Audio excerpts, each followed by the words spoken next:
भवतु एवं, उत्तर दे। श्रुति में भी यही है। श्रुति किसको समझा रहे हैं? जिज्ञासु साधक को समझा रहे हैं। साधक के अंदर आकांक्षा पड़ी है, यदि आकांक्षा ही नहीं होता तो वो जिज्ञासा क्यों करेंगे? अद्वितीय वस्तुनि। अच्छा ये बताओ वेदांती जी, चलो मान लिए शिष्य को समझाने के लिए बता दिया, आकांक्षा के लिए, किंतु आपको ब्रह्म कैसा है?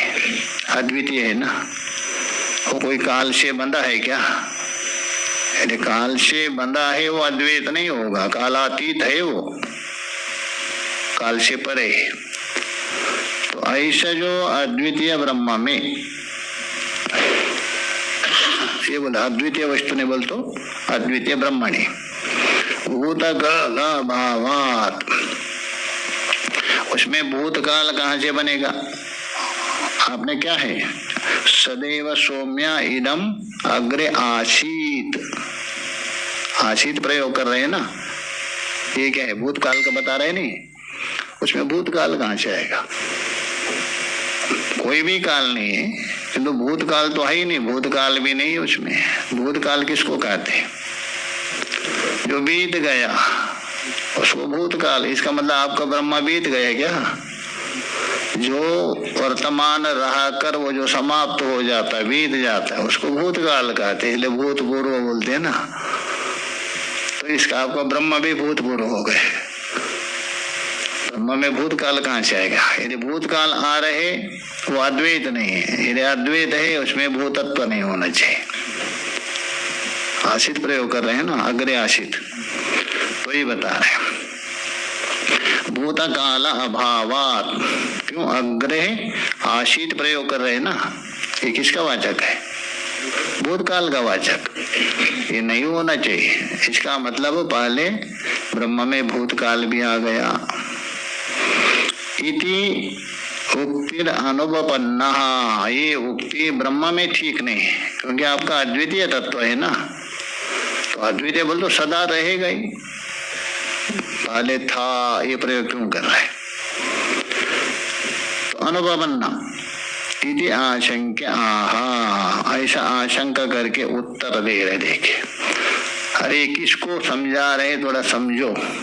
ब्रह्म में ना भूत वर्तमान भविष्यत, वो कोई भी काल नहीं, किंतु जिज्ञासु शिष्य को समझा रहे, अध्यारोप करके, अध्यारोप करके समझा रहे। श्लोक देखिए, काला भावे पुरेत्युक्ति कालवासनयायुतम् शिष्यं प्रत्येवते नात्र द्वितीयं नहि शक्यते। अरे पूर्व पक्षी जी, यहाँ भूतकाल जो अधिकार है, काल नाम का कोई द्वैत पदार्थ है ही नहीं, इसको लेके नहीं बता रहे। क्यों बता रहे? तो बता रहे काला भावी, अर्थात काल नाम का कोई द्वैत वस्तु न होने पर भी, काल नाम का कोई द्वैत नहीं, ब्रह्म से अतिरिक्त कुछ है ही नहीं। तो ब्रह्म से अतिरिक्त यदि काल माने तभी अलग सिद्ध होगा, काल कोई अलग नहीं। काला भाव मतलब काल नाम कहा द्वैत वस्तु अभावे भी, द्वैत है नहीं। जैसा रस्सी में सर्प नाम का कोई वस्तु है ही नहीं, है ही नहीं, किंतु आपने कल्पना किया, दूसरों को समझाने के लिए आपको मानना पड़ता है। तो इसलिए बोला काला भावे अपि पुरः इत्युक्ति, पुरा बोल तो अग्रे, अग्रे आशित प्रयोग कर रहे हैं ना। पुरा का मतलब मंत्र में अग्रे शब्द आया ना, उसी को बोल रहे पुरा इत्युक्ति ही। पूरा काल में यह जो कथन है, मतलब अग्रे आशित ये जो कथन है, किसको समझा रहे हैं? ये देख लीजिए, अग्रे आशित शब्द के द्वारा ये जो आचार्य है किसको समझा रहे हैं? शिष्य को। कैसे शिष्य को? कालवासनया युतम, काल रूप जो द्वैत है उस वासना से युक्त व्यक्ति को समझा। अद्वैत तत्व किसको समझाया जाता है? अद्वैतवादी को कदापि नहीं। द्वैत वासना से युक्त है उसको समझा, आगे बताएंगे। आचार्य अद्वैत तत्व सुषुप्त में समझा दीजिए। सुषुप्त में किसको समझा सकते हैं? कुछ नहीं। तो इसी प्रकार काल वासनाया मतलब काल रूप द्वैत वासना से युक्त कौन है? शिष्य। उस शिष्य को समझाने के लिए अग्रे आशीत प्रयोग कर रहे, अध्यारोप करके, है नहीं किंतु तो समझाना पड़ता है ना। जैसा मैंने बताया था 100 रुपए है नहीं किंतु शिष्य को समझाने के लिए मानो तेरे पास 100 रुपए है, तो समझा दिया। 50 रुपए इसको दिया, 20 रुपए ये हो गया, 10 रुपए इधर गए, 10 रुपए बचा कितने? कुछ भी नहीं। किंतु 50, 20, 10, 10 गणित आता है ना, वैसे तो इसलिए काल वासनया युतम किम शिष्यम प्रति, काल वासना रूप अर्थात काल रूप द्वैत वासना से युक्त शिष्य के प्रति समझाने के लिए क्या प्रयोग किया? अग्रे आशित का। तेना अत्र बोल तो इस प्रकार काल आशित प्रयोग करने से, अत्र बोल तो श्रुति वाक्य में कौन सी? सदैव सौम्य इदमग्रे आशित श्रुति वाक्य में द्वितीयम नहीं शक्यते, कोई दूसरा पदार्थ है ऐसा नहीं शक्यते, ये कल्पना नहीं कर सकते। ये केवल शिष्य के अंदर जो काल रूप द्वैत वासना है उसको समझाने के लिए श्रुति ने क्या माना? एक आरोप करके बता दिया। इसका मतलब श्रुति द्वैत सिद्ध कर रही है, काल रूप कोई वस्तु है, ये तात्पर्य नहीं है। द्वितीयम नहीं शक्यते, द्वितीयम बोल दो काल रूप द्वैत नहीं शक्यते, ये कल्पना नहीं कर सकती, क्योंकि यही कल्पना हो तो एकमेव अद्वितीयम क्यों कहा? काल को भी यदि बताना हो एकमेव अद्वितीयम क्यों कहा? 3 विशेषण क्यों दिया? एकम एवं अद्वितीयम, स्वगत भेद है, सजातीय भेद है, विजातीय, तीनों को व्यावृत्ति क्यों किया? इसलिए काल को बताना इष्ट है, तो अनुकरण करना पड़ा। नहीं शक्य थे। ठीक है, मैं देखिए ननु जगत उत्पत्ति पूरा, जगत की उत्पत्ति से पहले अर्थात जगत की व्यवहार से पहले, जगत अभावेना, वहां तो जगत नहीं था, उत्पत्ति से पहले नहीं था। सद्वितीयत्वं ब्रह्मणः इति, उस समय में सद द्वितीयत्वम जो सत है, जगत का अभाव होने पर भी सद्वितीयत्वम ब्रह्मणः इति, ब्रह्म तो क्या है? सद्वितीय हो जाएगा उत्पत्ति से पहले में। क्यों? एक काल हो गया, एक ब्रह्म हो गया, उत्पत्ति के बाद तो द्वितीय तो हो ही गया, उत्पत्ति से पहले भी अग्रे आशित प्रयोग कर रहे हैं ना, भूतकाल को दिखा रहे हैं। एक ब्रह्म हो गया, एक भूतकाल रहा क्या नहीं, तो ब्रह्म द्वितीय हो जाएगा, ये आशंका है पूर्व पक्षी। काल को बोल रहे हैं ना अग्रे आशित, अग्रे बोल तो पूरा आशित, काल का द्योतक है। तो आशंका श्रुति प्रवृत्ति द्वैतवाद, देखिए उत्तर दे रहे हैं। देखो वहां आशित शब्द प्रयोग कर रहे हैं अग्रे शब्द के द्वारा, अग्रे आशित। तो अग्रे आशित शब्द के द्वारा वहां भूतकाल को नहीं बता रहे, भूतकाल को नहीं बता रहे। हाँ, यदि भूतकाल को ही बताओ तो ब्रह्मा और भूतकाल दो हो जाएगा, द्वैतापत्ति हो जाएगी, वो नहीं बता रहे। किंतु क्यों बता रहे श्रुति? तो बताओ, श्रुति प्रवृत्ति, श्रुति किसके लिए प्रवृत्त हो रहे?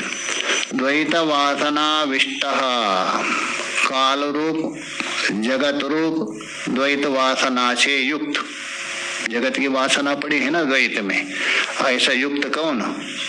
शिष्यम प्रति। द्वैत वासनाविष्ट श्रोत्री, श्रोत्री बोल तो शिष्य, सुनने वाला, प्रतिबोधनार्थत्वात्, उसको बोध करवाना है।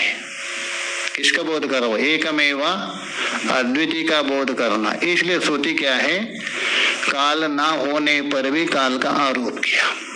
जैसे मैंने कहा 100 रुपए ना होने पर भी 100 रुपए का आरोप कर दिया। क्यों? गणित सिखाना है। बोधनार्थत्वात् क्यों? अध्याय कर दीजिए। द्वैत वासनाविष्ट श्रोत्री प्रति मतलब शिष्यम प्रति बोधनार्थत्वात् किम एकमेवा अद्वितीय बोध करने के लिए वहां काल का आरोप किया। कौन सा? अग्रे आशित करके। नातिशंकनीयम, इसलिए काल है द्वैतात्मक, ये शंका नहीं करना, काल तो है ही नहीं।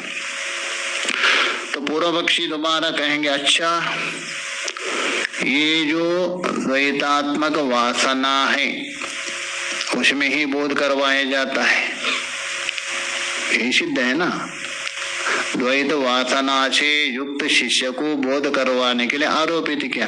क्या द्वैत में ही बोध होता है क्या? बोध तो अद्वैत में करना चाहिए। उसको समाधान के लिए आगे आ रहे देखिए। इदानीम सिद्धांत रहस्य महा, सिद्धांत का जो तात्पर्य है रहस्य बता रहे देखिए। जो सिद्धांत का निचोड़ है उसको बताने जा रहे देखिए। चोद्यम वा परिहारो वा क्रियतां द्वैत भाषया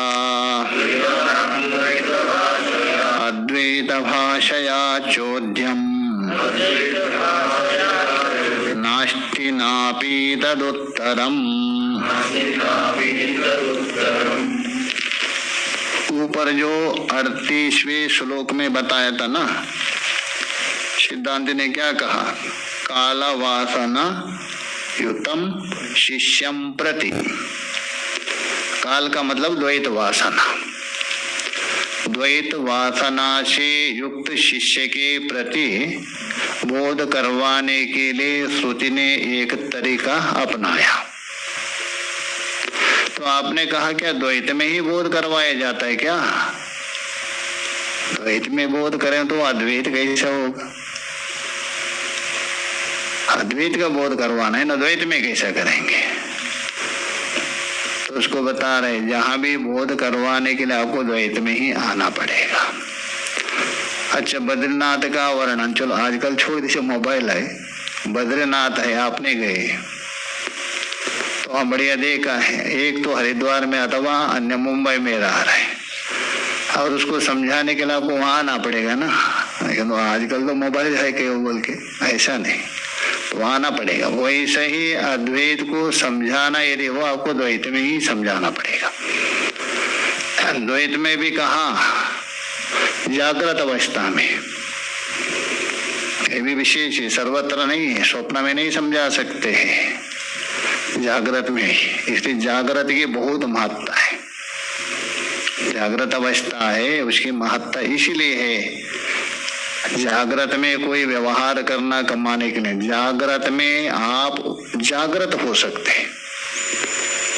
जागृत में जागृत, जागृत मतलब स्वस्वरूप में जाग सकते, इसीलिए उसी को लेके बता रहे हैं कि चोद्यम वा परिहारो, चोद्य बोलते चोदने धातु शंकार्थ, आप शंका यदि कर सकते हो अर्थात आक्षेप कर सकते हो, जिज्ञासा कर सकते हो, और उसका परिहार, शंका का परिहार भी, शंका और परिहार, परिहार बोलते उत्तर।